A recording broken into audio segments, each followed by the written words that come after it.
Yesterday, I picked up £20,000 from a £3 Lucky 15.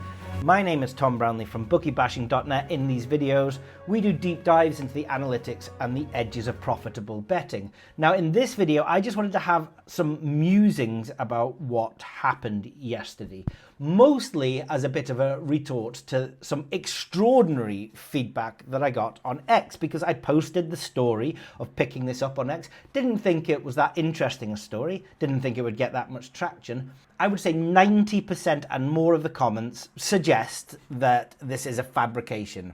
I am a liar, and I have been tagged in the Didn't Happen of the Year awards so many times, I think I might have a shot at winning it this year. So let me quickly make a video on exactly what did happen. You can look into my eyes and decide if you want to believe me or not. One thing I'm just going to say, I'm not going to be giving specifics of the exact amount, the horses, or even the bookmaker, because for the love of God, it's £20,000. I recently posted a bet slip where I'd won £5,000 on a golfer.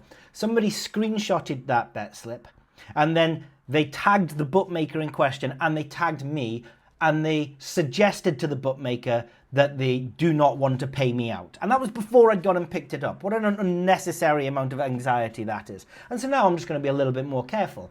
And this isn't £5,000, it's £20,000. I won't lie, that's quite a lot of money for me, considering I'm about to go camping for the next 7 weeks. That should just about pay for the cheeseburgers between now and September. So what happened? Well, 8 or 9 days ago, I went to a bookmaker, a shop on the high street, like I always do, a very familiar one, and I placed 2 Lucky 15s that day. They were both £3 Lucky 15s. That is a £90 overall bet, okay? A Lucky 15, 30 bets, £30 times 3 is £90 overall stake, because we're betting each way. And on one of the slips were 4 horses between 14 to 1 and 20 to 1, and 3 of those 4 horses won. Actually, the 4th horse was winning, and then weakened with 3 fences to go. That horse was worth just shy of £500,000. Now, I didn't follow the races that day. In fact, I've been extremely busy for 2 reasons. One, doing this series of golf doubles, where Penge and Peterson nearly returned £50,000 from a £2 double last week. I was quite invested in that. And secondly, it's coming to the end of the school year. My kids are literally finishing school, leaving that school. There's been a lot of events, leavers services, a lot of socializing with parents that I might not see as much of in the future. Pub quizzes, church events for the leavers do, cricket. I just haven't looked at my backlog of Lucky 15s. I often can go and get 2 or 3 a day.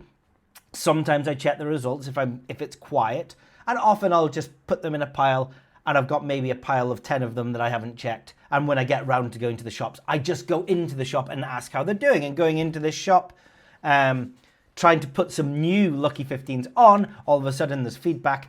Does the customer know there is a big win waiting for him?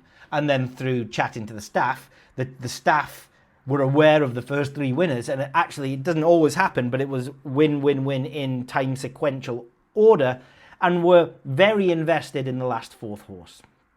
And that part of the story, by the way, has formed quite a lot of the crux of that never happened, as well as even winning this bet in the first place. Now, I haven't said what bookmaker, I haven't said exactly how much, and I haven't said the horses. Exactly how much, it was within 10% of £20,000. It was either 10% lower or 10% higher.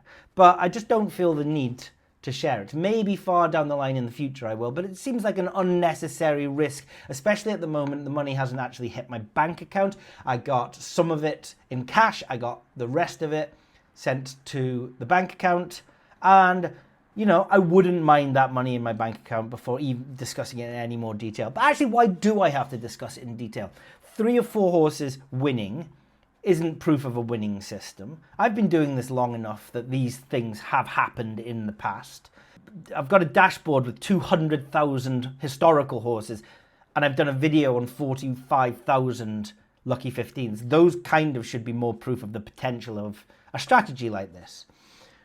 Regardless, I still managed to pick that money up and place more Lucky 15s that day with a healthy tip and a smile to the staff. So there's a few arguments. I mean, the argument that it just didn't happen and I didn't win this bet. Well, okay, it's difficult to prove that without telling you exactly what it was and giving you the bet slip. What I have done, though, is I've shared the bet slip with some prominent names in the industry. People like Pete Ling from Smart Betting Club, AK Bets, Anthony Kaminskas, Michael Cannon. They've all seen it. And so if I'm lying, they're lying as well. So maybe we're all lying. We're trying to pull the wool over everyone's eyes. But that's the first thing I would say. The second thing is someone has argued that you just cannot get £3 Lucky 15s on in shops. In the 10 years of doing this, I think I've been knocked back once, and that wasn't even knocked back to SP, and it wasn't knocked back to zero. It was knocked back from £3 to £2 from an over-officious area manager that happened to be in a bad mood that day. So it's a relatively common thing for people to do. Just because you're not doing it doesn't mean it doesn't happen. Thirdly, the misnomer that I'm only trying to sell my edge here.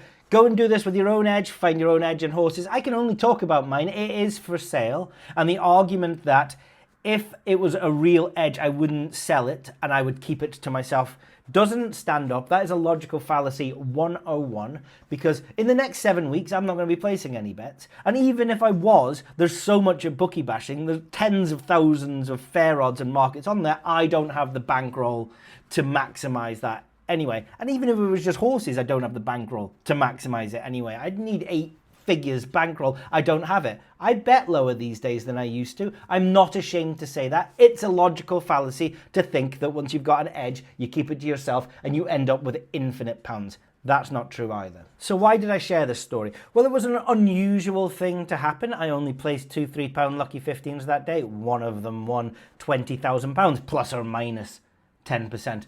And I thought it was quite fun to share some of the tips about how I continued to be able to place these bets. I understand that it's not just some people, but the overwhelming number of people that saw this tweet thought that it was bullshit, that it didn't happen, that I'm a liar, and have tagged me in the didn't happen of the year awards.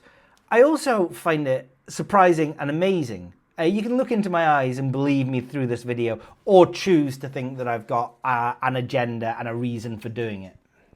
And that's really why I just wanted to record the musings in this video. One more thing though, for those people that confidently say that this story isn't true, do look up something called the Dunning-Kruger effect, where people with low competence tend to overestimate their skill in any area. Low-skilled performers, perhaps people that aren't professional profitable bettors, misjudge their abilities and the abilities of others because they fail to recognize the qualitative difference between their own performance and the performance of others. Now, if you don't mind me, I was about to go camping for the next 7 weeks, but I might just jump onto Skyscanner to see if I can do a surprise treat for the little rascals.